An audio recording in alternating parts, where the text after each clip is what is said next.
your eyes, you look away when you pretend not to care. I like the dimples on the corners of the smile that you wear. I like you more, the world may know, but don't be scared, 'cause I'm falling deeper, baby, be prepared. Assalamualaikum warahmatullahi wabarakatuh. Apa kabar semuanya? Ya, semua masuk kan hari ini? Gak ada yang sakit? Ya, di masa pandemi seperti ini, kalian harus rajin-rajin mencuci tangan. Kalau keluar pakai masker, selalu menjaga jarak, agar kita semua sehat dan terhindar dari COVID-19. Sebelum kita memasuki materi pelajaran hari ini, baiklah kita berdoa terlebih dahulu. Berdoa, mulai.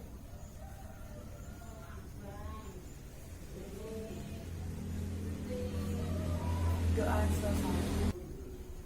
Nah, materi kita hari ini adalah keanekaragaman hayati. Nah, di sini ada beberapa gambar. Di sini ada mangga gadung, mangga kincung, mangga golek, mangga apel, mangga kelapa, dan mangga madu. Nah, ada yang tahu kenapa mangga-mangga ini berbeda? Ada yang tahu? Ya, Adit. Kenapa? Ya, benar sekali. Karena mereka ini berbeda karena adanya gen. Nah, tingkat keanekaragaman hayati tingkat gen adalah, sebelumnya ada yang tahu gen itu apa? Ya, gen adalah pewarisan sifat. Nah,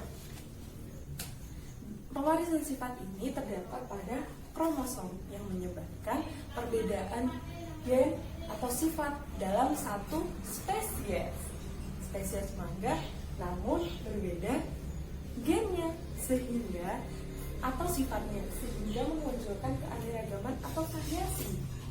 Ya. Kemudian ada juga keanekaragaman hayati tingkat spesies. Nah, apa itu? Yaitu keanekaragaman atau variasi yang terdapat dalam berbagai jenis atau spesies makhluk hidup yang sama genus atau familinya. Jadi, mereka sama, familinya sama, namun berbeda spesiesnya.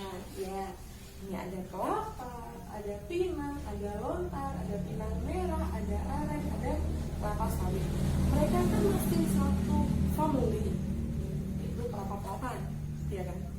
Namun mereka memiliki variasi atau keanekaragaman. Nah, yang kedua adalah keanekaragaman hayati tingkat ekosistem. Nah, ini dibedakan menjadi dua, yaitu keanekaragaman hayati tingkat ekosistem yang ada di daratan dan di perairan. Nah, kalau yang ada di daratan apa saja? Ini ada bioma gurun, bioma savana, bioma hutan gugur, bioma hutan tropis, bioma taiga, dan bioma tundra. Nah, di sana juga ada perairan seperti perairan ikan, perairan air laut, perairan air tawar, perairan air sungai, seperti itu. Di dalam keanekaragaman ekosistem ini terdapat faktor abiotik yang mempengaruhi faktor biotik, seperti kelembapan udara, suhu, tanah, air, dan sebagainya. Keanekaragaman hayati tingkat ekosistem sangat mempengaruhi pola persebaran makhluk hidup. Nah, pola persebaran makhluk hidup ini disebut biogeografi. Nah, biogeografi ini ada dua, yaitu fitogeografi dan juga zoogeografi. Pada zoogeografi, pada tahun 1876, seorang ilmuwan Inggris bernama Alfred Russel Wallace ini melakukan penelitian terhadap hewan yang ada di dunia dan atau di permukaan bumi, sehingga ditemukan ada 6 persebaran. Nah, ini ada Palearctic, Nearctic, Ethiopian, Oriental, Australian, dan Neotropik. Nah, selanjutnya kita akan bahas satu persatu. Pertama adalah Palearctic.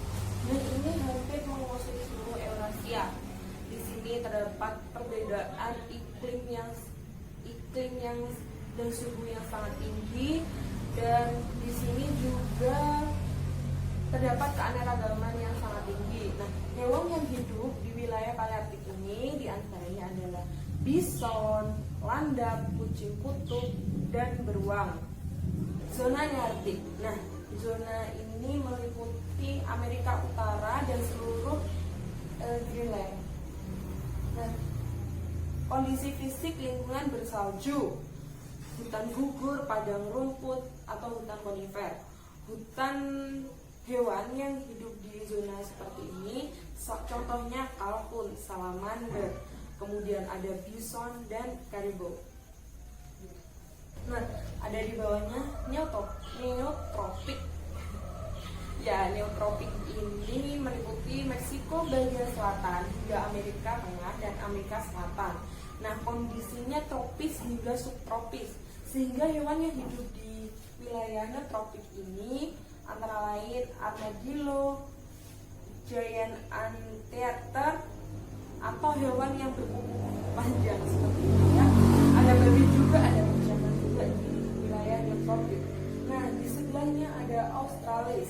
Nah, di wilayah Australis ini masih berdekatan dengan ya Indonesia. Nah, Australis ini meliputi wilayah Australis, Selandia Baru, Papua, dan pulau-pulau di sekitarnya. Di sini iklim tropis dan sebagian lagi subtropis. Hewan yang hidup di wilayah Australis ini seperti, ayo ada yang tahu? Iya, benar sekali, ada kanguru, ada koala, ada burung kasuari, dan juga cendrawasih yang terdapat di wilayah Australis. Nah, bergeser pada oriental atau wilayah ya yang meliputi Indonesia juga. Di sini ada kepulauan-kepulauan yang berdekatan dengan kita, India, Sri Lanka, ada Pulau Sumatera, Kalimantan, Jawa, dan Sulawesi. Contoh hewan yang hidup pada wilayah oriental adalah harimau, orangutan, badak berjula 1 dan 2 juga tapir. Nah, selanjutnya Ethiopia. Nah, wilayah Ethiopia ini meliputi Afrika Selatan, ya, Madagaskar, dan Arab. Nah, hewan yang hidup di wilayah seperti ini ada jerapah, zebra, unta, badai Afrika, kemudian ada gorila juga, simpanse. Selanjutnya persebaran hewan yang ada di Indonesia. Nah, ini ada garis village line atau garis village. Nah, ini ada yang di sebelah barat, ada yang di sebelah timur atau di tengah antara garis village dan garis Weber, dan ada yang di timur garis Weber. Nah, apa sih hewan yang hidup di barat garis Weber atau Weber line? Nah, ini ada di daerah Sumatera, sebagai Pulau Jawa, dan juga Kalimantan. Nah, ini di Pulau Sumatera ada beruang madu, harimau Sumatera, gajah. Nah, kita beranjak ke Pulau Jawa, ada badak, ada harimau Jawa, ada banteng. Kemudian di Kalimantan ada orangutan. Nah, di timur atau di tengah antara garis Welsh dan garis Weber ini ada Sulawesi dan Pulau Nusa Tenggara Barat, Nusa Tenggara Timur, atau Sumbawa juga ada di sini di pulau-pulau kecil. Nah, di Sulawesi ini ada babi rusa, ada anoa, ada burung maleo. Sedangkan di Nusa Tenggara ini terdapat Pulau Komodo, sehingga di situ terdapat hewan yaitu komodo. Kemudian Di sebelah timur Weber Line atau garis Weber ini ada pulau Papua. Nah, di sini ini sangat berdekatan dengan wilayah Australia, sehingga hewannya seperti kuskus, wallaby atau wallaby itu hampir seperti kanguru, ya. Kemudian ada kakak tua, kemudian ada cendrawasih, burung cantik. Nah, seperti itu. Kemudian ini juga terdapat fauna yang ada di Indonesia, persebarannya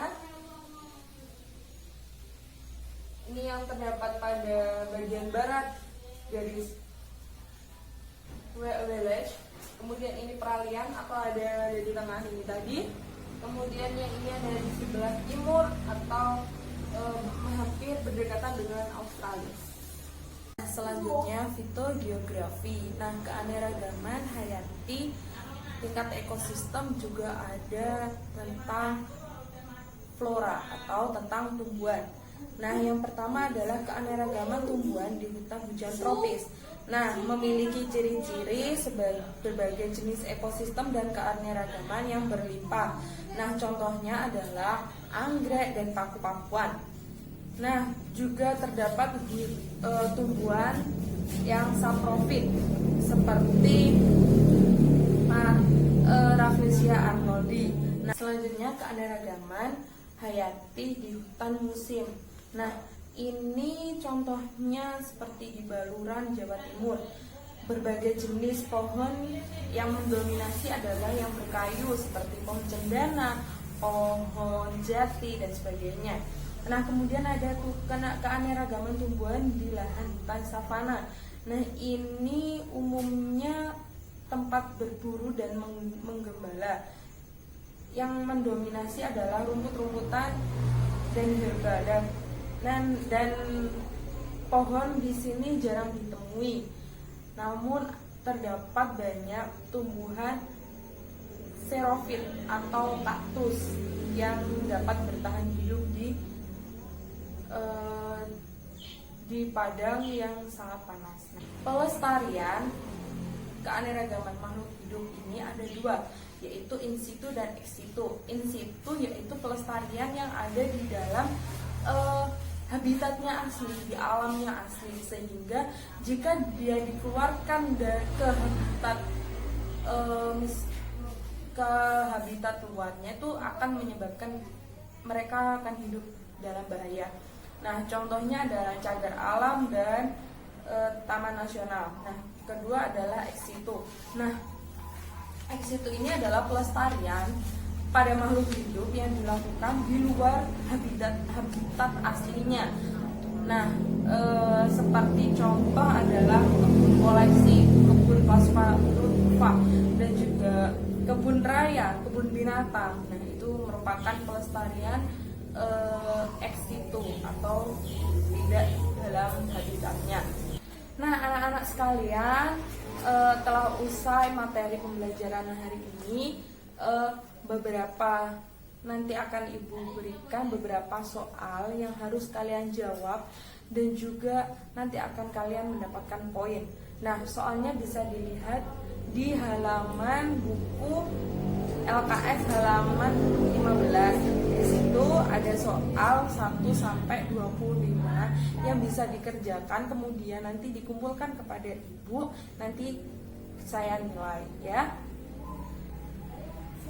Untuk tugas rumahnya atau pekerjaan rumah atau PR-nya bisa dicatat, ya. Tulislah persebaran flora dan fauna di Indonesia. Ya itu saja soalnya. Sebelum kita akhiri pelajaran atau materi pembelajaran pagi hari ini, marilah kita membaca doa terlebih dahulu. Berdoa, mulai. Berdoa selesai. Sekian, terima kasih atas perhatiannya. Semoga ilmu kita bermanfaat, dan tetap jaga kesehatan. Jangan keluar rumah jika tidak pakai masker, dan selalu rajin cuci tangan ya. Terima kasih. Wassalamualaikum warahmatullahi wabarakatuh. Ali Caches.